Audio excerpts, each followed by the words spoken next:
మాత్రం నేనేం చెప్పగలను అంటున్నా. కరెక్ట్ అండి, రైట్ అండి. ఓకే, ఇదే ఇష్యూ సంబంధించి మనతో పాటు జాయిన్ అయ్యారు టీడీపీ అధికార ప్రతినిధి కోళ్ళ నాగేశ్వరరావు గారు. నమస్తే అండి కోళ్ళ నాగేశ్వరరావు గారు. నమస్తే అమ్మా.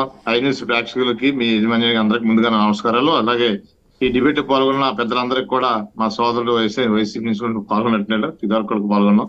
అందరికీ నమస్కారం అమ్మా. ఓకే, మరి ప్రశాంత్ కిషోర్ గారు చేసిన ఈ వ్యాఖ్య పట్ల నిజంగా మీ టీడీపీ చాలా అత్యుత్సాహంలో ఉండొచ్చు.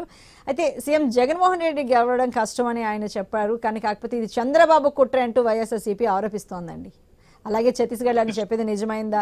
ఆయన చెప్పినవి చాలా వరకు కావచ్చు, కానీ ఇది ఆయన చంద్రబాబు తరపున పనిచేస్తున్నారు, వైఎస్ఆర్సీపీకి ఇప్పుడు పనిచేయట్లేదు. చంద్రబాబు ఇంతకుముందు మంత్రాలు కూడా జరిపారు కాబట్టి ఆ పార్టీకి అనుకూలంగా చేసిన వ్యాఖ్య తప్పించి అందులో వాస్తవం లేదు అంటూ వైఎస్ఆర్సీపీ అంటోంది. మీ కుట్ర, చంద్రబాబు నాయుడు కుట్ర అంటోంది దీన్ని. అది పూర్తిగా విరుద్ధం అమ్మా. చంద్రబాబు నాయుడు గారి కుట్ర. అసలు ప్రశాంత్ కిషోర్ అన్న అతను ఈ దేశంలో 2013 నుంచి కూడా చాలా పార్టీలకు పనిచేశారు. ఆయన యాక్చువల్ నరేంద్ర మోడీ గారికి కూడా పనిచేశారు. అలాగే ఆయన చేసిన కాడాలు ఏంటంటే లాస్ట్ టైం వెస్ట్ బెంగాల్ లో కూడా మరి మమతా బెనర్జీ గారికి పనిచేశారు ఆయన. అలాగే లాస్ట్ 2019లో జగన్మోహన్ రెడ్డి గారికి పనిచేశారు ఆయన. ఒక లిస్ట్ చేసిన మన బీహార్ లో అయితే ఆయన సొంతగా పార్టీ పెట్టి పాదయాత్ర చేశారు. ఈ ఫీల్డ్ నుంచి నేను పక్కెళ్ళాను, వేరే వాళ్ళకి అప్పచెప్పానని చెప్పడం కూడా జరిగింది. ఆయనకున్న సమాచారం, ఆయన విశ్లేషణలో ఆయన తెలుసుకున్న విషయం ఏంటంటే ఆంధ్రప్రదేశ్ లో ప్రభుత్వం మీద విపరీతం వ్యతిరేకత ఉంది, ఆయన గెలవడం కష్టం అనే దాని చెప్పారు తప్ప చంద్రబాబు నాయుడు గారి కోసం వాళ్ళ కోసం మాట్లాడలేదు. ఎందుకంటే ఇక్కడ ఆయన పనిచేసి ఉన్నాడు ఆయన. అలాగే జగన్మోహన్ రెడ్డి గారికి మాకు తెలిసిన సమాచారం అయితే 2019లో బీఫార్మ్స్ కూడా ఆయన ఇచ్చారన్న విషయం చాలా మంది చెప్తూ ఉంటారు. అది ఎంతవరకు నిజం అనేది మాకు అవుతా అందులో వెళ్ళదలుచుకోలేదు. అయినా సరే ఆంధ్రప్రదేశ్ లో మేము ఒక కూటమి ఏర్పాటు చేసాము, ఎన్డీఏ కూటమి. ఆ కూటమి ఈ ఆంధ్రప్రదేశ్ ప్రభుత్వం ఏర్పాటు చేసిన ఘంటాపథంగా చెప్పగలను.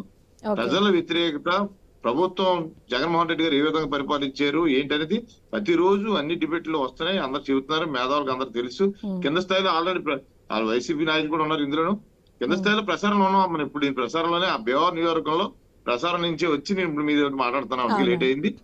పూర్తిగా ఫలితాలు అయితే ఏకపక్షంగా ఉండబోతున్నాయి. ఓకే, అయితే కోళ్ళ నాగేశ్వరరావు గారు, మరి ప్రశాంత్ కిషోర్ బీహార్లో ఒక పార్టీ స్థాపించారు, పాదయాత్ర కూడా చేశారు, తర్వాత పార్టీని దాన్ని ఆయన వదిలేసిన సంగతి విదితమే. అయితే ఆయనకే ఒక క్లారిటీ లేదు. ఆయనకంటే మాది క్లారిటీ లేకుండా పార్టీ పెట్టారు, పాదయాత్ర చేశారు. ఇప్పుడు మరి మన రాష్ట్రంలో చెప్పింది ఎంతవరకు నిజమవుతుందని మనం నమ్మొచ్చండి? ఆయన మీద ఆయనకే ఒక లెక్క సరిగ్గా వేసుకోలేని వ్యక్తి లేదా సంస్థ. ఒకటి ఆయన అంటే దేశంలో చాలా మంది మేధావులు పార్టీలు పెట్టారు. ఆ పార్టీలో కొంతమంది సక్సెస్ అయ్యారు, కొంతమంది ఫెయిల్ అయ్యారు. ఇప్పుడు ఆ ఫెయిల్ అయిన మాత్రాన్ని వాళ్ళ శాతకం తర్వాత మనం అనలేము. కొంతమంది ఇప్పుడు జగన్మోహన్ రెడ్డి గారు చూసుకోండి, వాళ్ళ నాన్నగారు రాజశేఖర రెడ్డి గారు 1978 ఎమ్మెల్యే అయిన కానించి కూడా ఈ రాష్ట్రంలో ఏదో ప్రజాస్వామ్యం మీద పోరాడుతూ వచ్చారు. ఆయన ఒక 20 సంవత్సరాలకు 22 సంవత్సరాలకు ముఖ్యమంత్రి అయితే కాంగ్రెస్ పార్టీ గుర్తించి ముఖ్యమంత్రి పదవి వచ్చింది ఆయనకి. అదే జగన్మోహన్ రెడ్డి గారు ఏ పోరాటం చేయలేదు, ప్రజాస్వామ్యం కోసం తెలియదు. ఆయన నాన్నగారు చేసిన పనుల మీద ఆయన పార్టీ పెట్టి 9 సంవత్సరాల్లో ముఖ్యమంత్రి అయ్యాడు. అది ఒక గ్లోబల్ ప్రసారం గురించి. అలాగా ఇప్పుడు ప్రశాంత్ కిషోర్ గారు చాలా చోట్ల చాలా రాష్ట్రాల్లో చేశారు ఆయన. ఆ రకంగా ఇక్కడ కూడా విశ్లేషణ కింద స్థాయిలో ఆయనకు సంబంధించిన మనుషులు ఇప్పుడు వైసీపీకి చేసే వాళ్ళు అందరూ ఆయన మనుషులే కదా.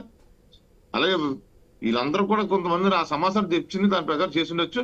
కానీ పూర్తిగా ప్రజాస్వామ్యంలో ఆంధ్రప్రదేశ్ లో 2024 మే 13 జరిగిన ఎలక్షన్ లో పూర్తిగా ఎన్డీఏ కూటమి భారీ మెజార్టీతో గెలబోతుందమ్మా.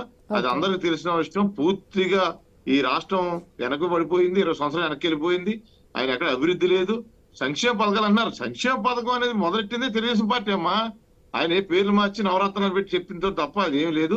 ఈ రాష్ట్రంలో పూర్తిగా సుమారుగా 20+ ఎంపీ సీట్లు వస్తాయి, 150+ ఎమ్మెల్యే సీట్లు వస్తాయి. కూటమి ప్రభుత్వం ఏర్పాటు చేస్తారు, నారా చంద్రబాబు నాయుడు ముఖ్యమంత్రి అవుతారు. అది పూర్తిగా ఏకపక్షం అని చెప్పి సందర్భంగా తెలియజేస్తున్నాం. ఓకే, రైట్ అండి. ఇప్పుడు షార్ట్ బ్రేక్ తీసుకుందాం. బ్రేక్ తర్వాత డిబేట్ కంటిన్యూ చేద్దాం. షార్ట్